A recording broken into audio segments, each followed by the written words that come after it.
आशा करता हूं आप सब बहुत अच्छे होंगे। मेरा नाम है सिद्धांत अग्निहोत्री। स्टडी ग्लोस पे आपका बहुत बहुत स्वागत है।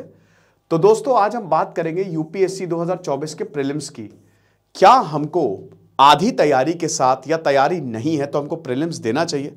बहुत बच्चे मुझसे पूछते सर हम क्या दें ना दें, हमने तैयारी की है बट ऐसा लग रहा है कि हमारी तैयारी जो है वो पूरी नहीं है, तो क्या हम यूपीएससी को दे ना दे? चलो बात करेंगे, लेकिन उससे पहले अगर आपकी तैयारी पूरी नहीं है तो हम आपकी तैयारी पूरी करवाएंगे, क्योंकि सिर्फ और सिर्फ 770 रुपये में हमने ये शानदार कोर्स जिसमें हम 200 प्लस आज आपको लाइव घंटे देंगे। हर दिन लाइव क्लास होगी, 11 फरवरी से शुरू होगी, और जब तक ये आप ये समझिए कि आपका प्री निकल नहीं जाएगा, हम तब तक आपके पीछे पड़े रहेंगे। आपको भी इसमें जिम्मेदारी लेनी है। उसमें करेंट अफेयर सीसैट तो रिकॉर्डेड रहेगा, प्रीलिम्स टेस्ट सीरीज 25 से 35 होंगे। तो एक तरीके से हमारी पूरी टीम जो है वो आपके ऊपर काम करने को तैयार है। और अगर आपके अंदर आप जरा सा भी इसमें इनिशिएट करेंगे, बढ़िया तरीके से रिस्पॉन्ड करेंगे, क्योंकि बच्चों के साथ ये प्रॉब्लम रहती है कि जो बच्चे कोर्स लेते हैं ना, फिर कहीं ना कहीं बीच में उनका मोटिवेशन खत्म होने लगता है। तो अगर वैसा नहीं है तो इसमें प्रीलिम्स आपका है। तो हम बात करेंगे यूपीएससी प्रीलिम्स में कि क्या तैयारी नहीं है तब भी हम एग्जाम दें। इसमें 2-3 चीजें हैं, पहले समझिए। फर्स्ट थिंग, जो पहली बार आपके 6 अटेम्प्ट है, जनरल के 6 अटेम्प्ट होते हैं, तो अगर मान लीजिए कि आप एक बिगिनर हैं, ठीक है, if you are a beginner, तो आपको क्या करना है? आपको अपने आप को एनालाइज करना है। देखिए, 1, 2, 3 अटेम्प्ट से कोई फायदा नहीं है अगर आपने पढ़ाई नहीं की है। तो पहली चीज है कि खाली आप ऐसे ही मस्ती मस्ती में देने जा रहे हो, एक्सपीरियंस लेने देने जा रहे हो, तो मत देना। फॉर्म भर दिया है, फॉर्म भरा है, एग्जाम में बैठ गए, तभी वो अटेम्प्ट काउंट होगा, वरना वो काउंट नहीं होता है।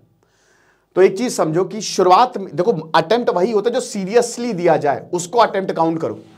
और 1, 2, 3 अटेम्प्ट से कोई बस ऐसे ही जाके दीजिए। अब आप उनके साथ एक्सपीरियंस के लिए जाके दे रहे, पेपर देख लो यूपीएससी का, भाई पिछले 10 साल के पेपर निकालो, देख लो, मॉक टेस्ट दे दो, हो जाएगा एक्सपीरियंस। वहां पे एग्जाम हॉल में आपको कौन सा ऐसा एक्सपीरियंस हो रहा है मुझे पहले तो ये बता दो, ऊपर से फ्रस्ट्रेट हो जाओगे। तो पहली बात तो ये है कि यूपीएससी हर कोई निकाल सकता है। कुछ लोगों ने तो 6 महीने में निकाला है। शाह फैजल का एग्जांपल देखिए, कुछ नहीं, एमबीबीएस किया तो उन्होंने डॉक्टर टॉप मारा है उन्होंने, भैया। मतलब ये तो खैर बहुत पहले की बात है, बट आप ये समझिए कि 6 महीने के अंदर उन्होंने तैयारी की है। डिफिकल्ट नहीं है, बहुत डिफिकल्ट है 6 महीने में तैयारी करना, बट होता है। अभी आपके पास वक्त है। तो सबसे पहले तो ये समझना है, जैसे अभी एक बच्चा का फोन आया था मेरे पास, वो कहता सर मैं बहुत टेंशन में हूं। मैंने कहा क्यों टेंशन में हो? तुमने इतना अच्छे से तैयारी की है, हो नहीं पा रहा, टाइम मैनेज करना पड़ेगा। अभी भी तुम्हारे पास 4-5 महीने हैं। तुम ये मत सोचो जो गया, ये सोचो जो है। आप मेहनत करो, आप थोड़ा सा टाइम एक्सटेंड करो, 10-12 घंटे पढ़ के अगर आप अच्छे से पढ़ाई कर रहे हो, प्रोडक्टिव पढ़ाई कर रहे हो ना, तो आपका एग्जाम निकलेगा, 110% निकलेगा।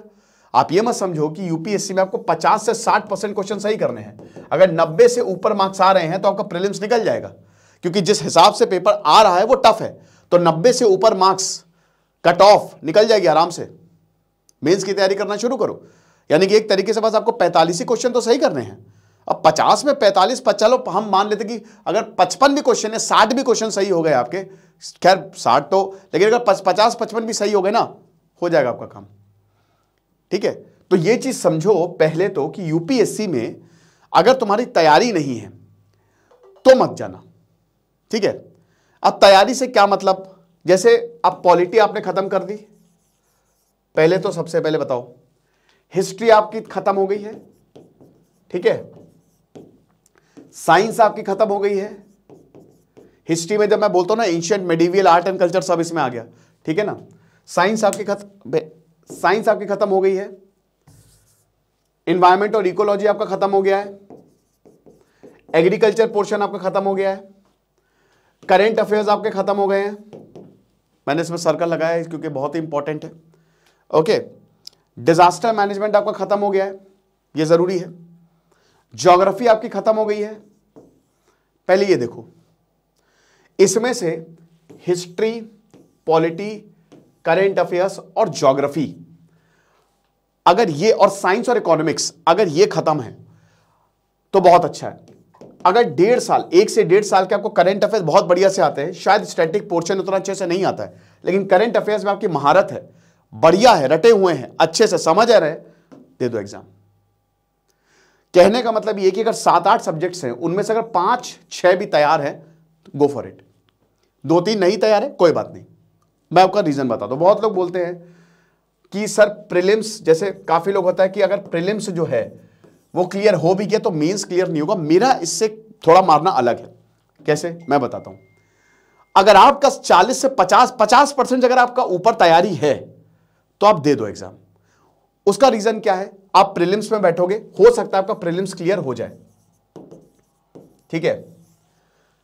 अब ध्यान से समझना, अब मेंस आपका, क्योंकि 26 मई को प्रीलिम्स है, ठीक है, मेंस वही आप मान लीजिए दिसंबर में होगा, ठीक है। तो 3-4 महीने हैं आपके पास मेंस के लिए, 3-4 महीने हैं आपके पास, 3 महीने मान के चलते हैं, ठीक है। तो अब आप करेंगे क्या, अब आप मेहनत करेंगे मेंस के लिए, ठीक है। एक चीज हमेशा याद रखना, ऐसे माइंडसेट से जाना कि हुआ तो हुआ, नहीं हुआ तो कोई बात नहीं, अगली बार ट्राई करेंगे। बट जब आप मेहनत करोगे ना तो इसमें आपका यूपीएससी का सिलेबस और अच्छे से तैयार होगा, बहुत बढ़िया तरीके से तैयार होगा। तो प्रीलिम्स अगर क्लियर होता है या प्रीलिम्स की अच्छी तैयारी है तो मेंस के लिए आप जा सकते हो, क्योंकि आप पढ़ ही रहे हो। और यूपीएससी में क्या है ना कि एक बार आपने सिलेबस स्टैटिक खत्म कर दिया तो फिर अगले साल आपके लिए आसान होने वाला है ना। अगर आपने एक साल सीरियसली तैयारी कर ली है तो अगले साल, तो जो 3 महीने आप मेंस के लिए दोगे वो आपके बहुत बढ़िया रहेंगे। प्रीलिम्स के लिए आपने अच्छे से तैयारी की ही है 40-50% और बाकी 20-30%। भाई देखो सिंपल सी बात है, जो बच्चे प्रीलिम्स देते हैं ना, ऐसा नहीं कि उनको सब याद होता है, 40 से 50% ही उनको याद रहता है, बाकी सब कॉमन सेंस है, क्योंकि आप याद है, आप कंप्यूटर थोड़ी ना हो। तो वो जो 3 महीने में आप मेहनत करोगे ना वो आपको अगले साल दिखेगी, और हो सकता है आपका मेंस भी क्लियर हो जाए अगर आपकी सही स्ट्रैटेजी सही रही और डायरेक्शन सही रहा। तो अल्टीमेटली आप उस चीज के लिए तैयारी होगी, आप वेस्ट नहीं करोगे कोई भी चीज, समझ रहे हो। मेंस के लिए भी अगर आप तैयारी कर रहे हो तो भी आप करंट अफेयर्स ही तो पढ़ रहे हो, स्ट्रेटेजी तो पढ़ रहे हो, तो अगले साल के लिए भी तैयारी हो रहा है। इस साल निकला अगले साल निकल जाएगा, ये चीज समझो। मेंस नहीं निकलता है लेकिन जो आपने तैयारी की है वो तो आप साथ में ही लेके जाओगे ना। तो मैं तो कहता हूं कि अगर 40-50% अगर आपकी तैयारी है तो एग्जाम दे दो। अब वो आप अपने आप को एनालाइज करो कि आपके कितने सब्जेक्ट्स तैयार हैं, वो आसान है एनालाइज करना।